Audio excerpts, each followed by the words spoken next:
अभी देख सकते हैं ये जो भट्ठा लगाया गया है तो ये कहा जाए तो रिंग भट्ठा है, यानी भूसा वाला भट्ठा। तभी देख सकते हैं इसको किस प्रकार लगाया गया है। और अभी यह चरण कहा जाए तो लग ही रहा है, यानी कहा जाए तो अभी देख सकते हैं ये अधूरा लेयर है, इसको पूरा करना है।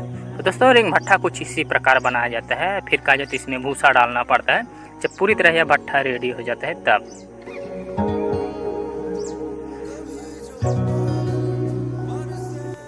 दोस्तों इसकी साइज़ की बात की जाए तभी आप देख सकते हैं साइज़ कितनी होती है रिंग भट्ठे की, यानी करीबन कहा जाए तो वही 4 उंगली तक का दिया जाता है। और फिर कहा जाए तो जब यह पूरी तरह कंप्लीट हो जाता है तो इसमें भूसा डाल के आग डाला जाता है। आग आप नीचे से डाल सकते हैं और यह प्रक्रिया तब तक की जाती है, यानी इसमें भूसा भरना तब तक रहता है जब तक यह पूरी तरह इस प्रकार भर ना जाए। जब लास्ट स्टेप रहता है तो कहा जाता है ये कुछ इस प्रकार ऊपर में जलने लगता है, यानी कहा जाए तो अब इसमें यदि भूसा डाला जाए तो यह भूसा अंदर नहीं जाएगा, क्योंकि अंदर में कहा जाए तो पूरी तरह भूसा जल के भर चुका है। तभी कहा जाए तो यह पूरी तरह पैक ही होने वाला है। और दोस्तों इसी प्रकार वहाँ पर भी एक जैसे कि रिंग भट्ठा लगाया गया वहाँ पर एक पका हुआ है, तो वो तो निकल रहा है। और ये कहा जाए तो इसमें आग डाली गई है और जो अगला लग रहा है तो उसमें भी कहा जाए तो ईंट गंजाई की जा रही है। लेकिन जैसे कंप्लीट होता है तो इसी प्रकार उसमें भी भूसा डाल के आग डाल दिया जाता है। तो अभी यह चरण जैसे कि अभी आप देख सकते हैं यह भट्ठा बन रहा है और यह जैसे कि पक रहा है।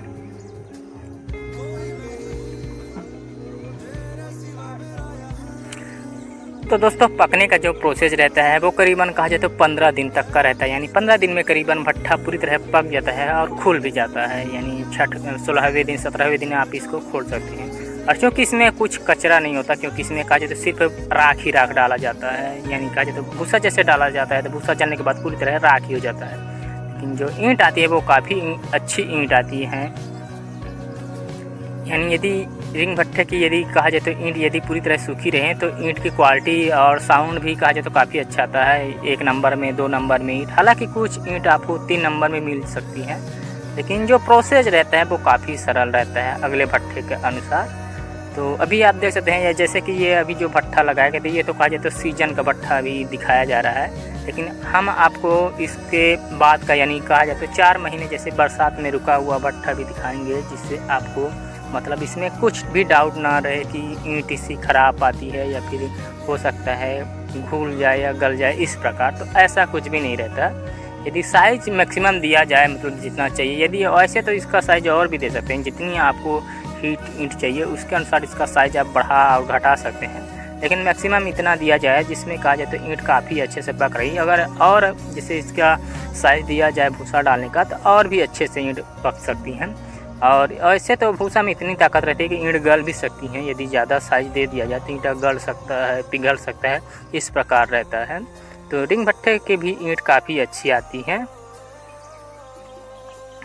और दोस्तों अभी आप देख सकते हैं ये जो भट्ठा भी आपको दिखाया जा रहा है तो ये कहा जाए तो ये बरसात के बाद यानी 4 माह रुकने के बाद का ये। तो अभी आप देख सकते हैं ये भट्ठा निकल रहा है, यानी इसमें कहा जाए तो ट्राली लगी हुई है।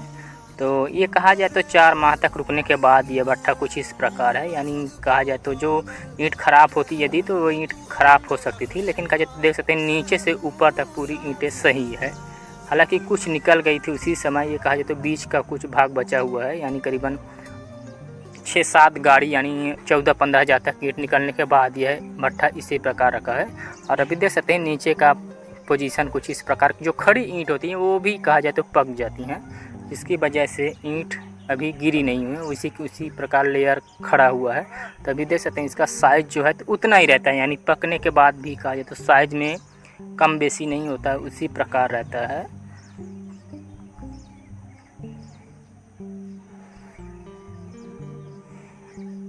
तो दोस्तों इस साइड देख सकते हैं इस प्रकार ईंट निकलने के बाद यह कुछ इस प्रकार दिखाई दे रहा है। तो इसमें वही रहता है ना कि भूसा ही बस डाला जाता है तो इसमें कचरा नहीं होता, यानी कहा जाता है ये राख है, ये राख जितना दबेंगे उतना कम होती जाएंगी, यानी गायब भी हो सकती हैं। तभी देख सकते हैं ये किस प्रकार दिखाई दे रहा है। और अभी हमें कहा जाता है इसको पुनः लोड करना है एक ट्राली। तो यह रिंग भट्ठा ये भरने में भी काफ़ी सहूलियत रहता है, यानी आसान रहता है, क्योंकि इसमें कोयला वगैरह रहता नहीं। तो इसको राख को आप हाथ से भी हटा के इसको काफ़ी अच्छे से भर सकते हैं।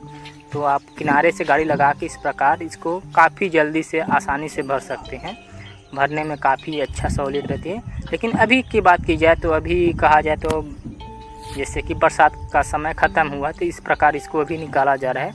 तो अभी भीगी हुई ईंट होने की वजह से ईंट में उतना साउंड कहा जाए तो जैसे कि जो टिकाऊपन रहता है तो वो नहीं रहता, क्योंकि अभी की ईंट बहुत ईंटें कहा जाए तो भीगी हुई हैं और थोड़ा ईंट में वजन और साउंड भी नहीं है, क्योंकि ईंट भीगी हुई है। और कुछ ईंट टूट भी रही हैं, क्योंकि भीगी हुई ने कारण इसमें थोड़ा ज़्यादा यदि धक्का पड़ता है तो ये 2 भाग में टूट भी सकती हैं। तो ये सब टूटना फूटना कहा जाए तो मिट्टी के क्वालिटी पर और पकाई पे भी डिपेंड करता है। तो जरा प्यार से कहा जाए तो भूसा वाला भट्ठा है, जैसे कि आपको पता होगा। और जो ईंट अंदर की आई हुई है वो काफ़ी अच्छी ईंट आई हुई है। अभी देख सकते हैं, ये कहा जाता है अभी तो गीली है ईंट, तो इनका साउंड और भी अच्छी तरह है, काफ़ी अच्छा आया हुआ है। इसके कारण यहाँ पर देख सकते हैं ईंट भी गल गई है। अभी जैसे कि देख सकते हैं ये वाली ईंट कुछ गल गई है। इस साइड अच्छी पकी हुई, लेकिन इस साइड ज़्यादा हीट होने की वजह से गल गई है। और ये देख सकते हैं ये ईंट तो कहा